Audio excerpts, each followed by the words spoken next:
Today I'm going to show you how to make a page holder. Let's build that.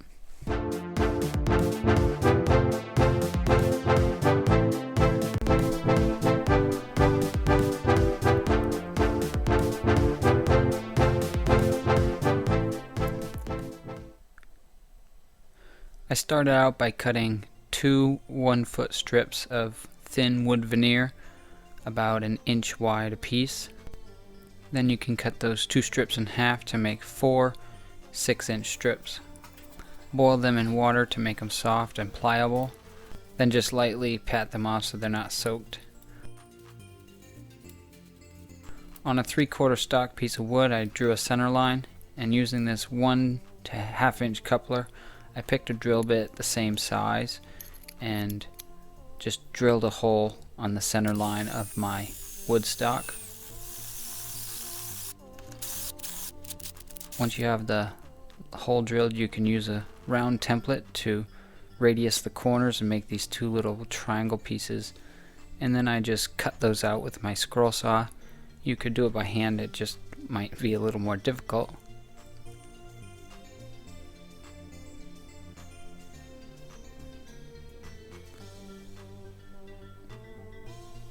Once those are both cut, I cut off a 3/4 inch section of that coupler to give me a little 3/4 copper pipe, and I just sanded the outside to make it rough, cleaned up the cut with a file, and also sanded that to make it a little smoother.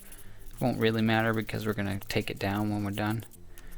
Then with some super glue we can glue our little triangle corners directly across from each other onto our copper pipe.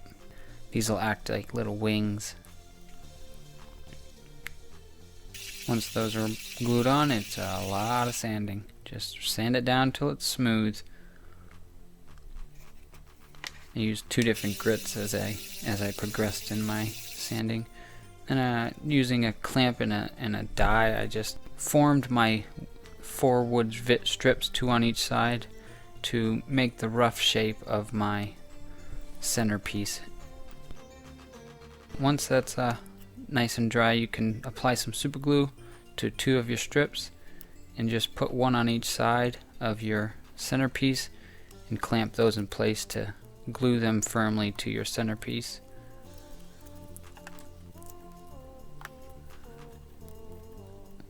Once those ones are dry, you can put some glue on your other 2 strips and repeat the process the same way. Put 1 on each side and just clamp those to make a 2-layer thick lamination around the centerpiece we already made.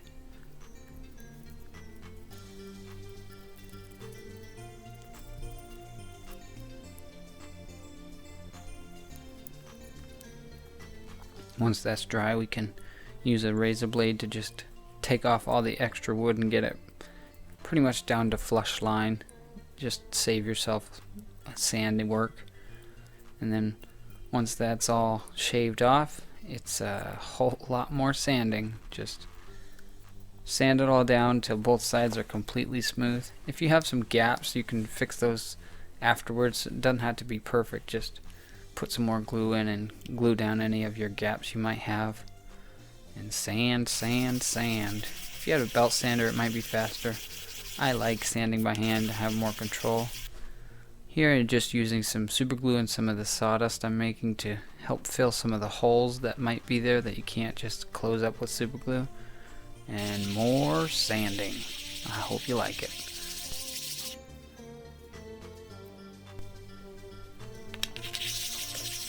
Once you got both sides pretty much sanded flush, you just go down to hand sanding, and I'm just going to do some hand sanding to get the final shape, round off the corners and kind of smooth everything out. It's a little hard to get the contour with the block sander, so I just use a piece of sandpaper in hand. This is 220, and then once it's all kind of smoothed out, I used a finer sandpaper to polish up the inside. So I think this is a 1500 grit. Just get that copper real smooth and get rid of all those scratches. And once it's all sanded up, I used a rag with some Danish oil and just coated the whole thing a couple times, and once it was coated I wiped off all the excess and let it dry, and you should have your finished page holder. Now you can use whatever kind of wood you want. You can change out the metal. It doesn't really matter.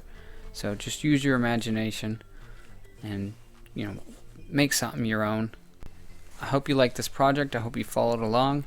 And if you did, give it a thumbs up. Don't forget to leave a comment. If you want to see more videos like this, feel free to subscribe.